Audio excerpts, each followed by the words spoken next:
شیطان بہت شیطانی قوتیں رکھتا ہے، لیکن اللہ کے خاص بندے شیطان سے قوی ہیں، طاقتور ہیں۔ حضرت ابو ہریرہ رضی اللہ تعالیٰ عنہ سے معروف روایت ہے، فرماتے ہیں کہ صدقے کے مال میں حضور نے مجھے امین مقرر کیا، پہرے دار مقرر کیا۔ تو کہتے ہیں میں پہرے پہ تھا، ایک شخص آیا، اس نے چادر بچھائی اور جلدی جلدی سے وہ غلہ، وہ کھجوریں، وہ مال اپنے کپڑے میں ڈالنے لگا۔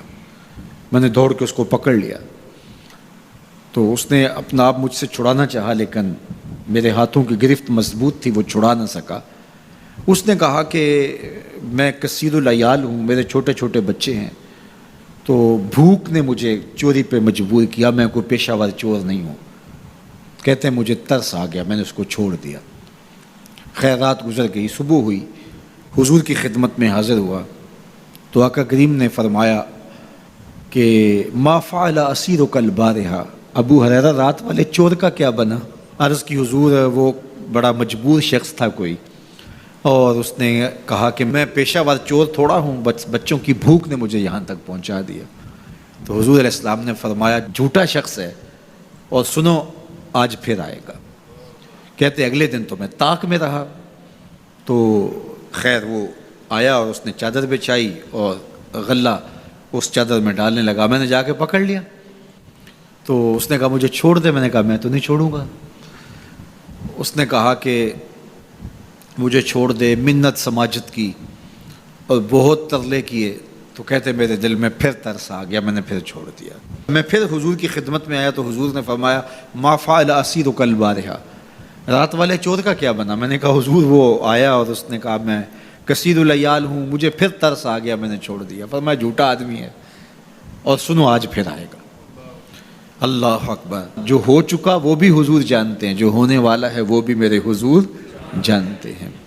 یہ اللہ نے اپنے محبوب کو شان دی ہے۔ تو کہا آج پھر آئے گا۔ کہتے ہیں میں طاق میں تھا کہ وہ آیا، اس نے چادر بچھائی اور غلہ ڈالنا شروع کر دیا۔ تو کہتے ہیں کہ میں پھر پکڑ لیا۔ میں نے کہا آج تو نہیں چھوڑوں گا، آج تو تجھے حضور کے پاس لے کے جاؤں گا۔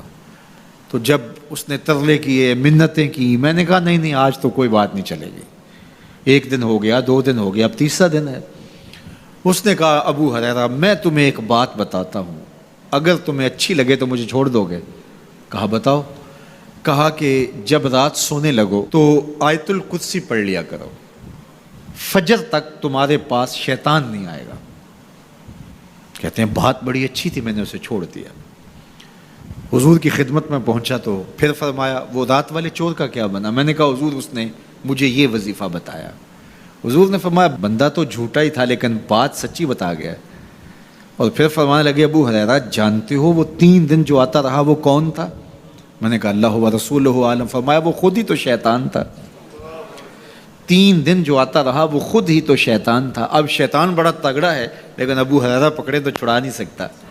یار ابو ہریرہ پکڑے تو شیطان چھڑا نہ سکے، اگر حضرت عمر پکڑ لیں تو یہاں تو آ گیا نا، حضرت عمر کے سامنے تو آنے کی ہمت بھی نہیں کرتا۔ ان الشیطان یفر من ظل عمر، شیطان میرے عمر کے سائے کو دیکھ کے بھی بھاگ جاتا ہے۔ تو شیطان بڑا طاقتور ہے، بڑا قوی صحیح، لیکن اللہ کے مخلص بندوں کے مقابلے میں وہ بہت کمزور ہے۔ اس لیے اس راستے پہ اگر چلنا ہو تو کسی طاقتور کے ساتھ چلیں تاکہ یہ کمزور سمجھ کے حملہ آور نہ ہو جائے۔ تو ہم نماز کے اندر جب کھڑے ہوتے ہیں تو اس وقت اللہ سے سیدھی راہ جو مانگ رہے ہوتے ہیں، تو یہ نہیں مانگ رہے ہوتے کہ سیدھی راہ دکھائی دے۔ ہم دیکھ چکے ہیں حضور کے صدقے سے، تبھی تو کلمہ پڑھا ہے۔ سیدھی راہ دیکھ چکے ہیں تبھی تو وضو کیا ہے۔ سیدھی راہ دیکھ چکے ہیں تبھی تو کانوں تک ہاتھ لگا کے ہاتھ باندھے اس کی حضور کھڑے ہیں اور رخ قبلہ کی جانب کیا ہے۔ دیکھ چکے ہیں، لیکن آج نماز کے اندر ہم یہ کہہ رہے ہیں اہدنا الصراط المستقیم، مالک راہ دیکھ تو چکے ہیں لیکن پہنچنا بڑا مشکل ہے۔ راستے میں شیطان بھی کھڑا ہے، نفس بھی کھڑا ہے، کہیں راستہ خراب نہ ہو جائے، ساری زندگی کی کمائی کہیں لٹ نہ جائے۔ اس لیے اللہ سے مانگا کہ مالک ہم کمزور ہیں، ہمیں کوئی مان نہیں ہے کہ ہمیں راستہ دیکھ لیا تو منزل پہ پہنچ جائیں گے۔ قدم قدم پہ شیطان ہے، نفس موجود ہے۔ مالک تو دستے کرم بڑھا اور ہمیں منزل تک پہنچا دے، اور جب وہ کرم کرے گا تو پھر پہنچتے ہوئے دیر نہیں لگے گی۔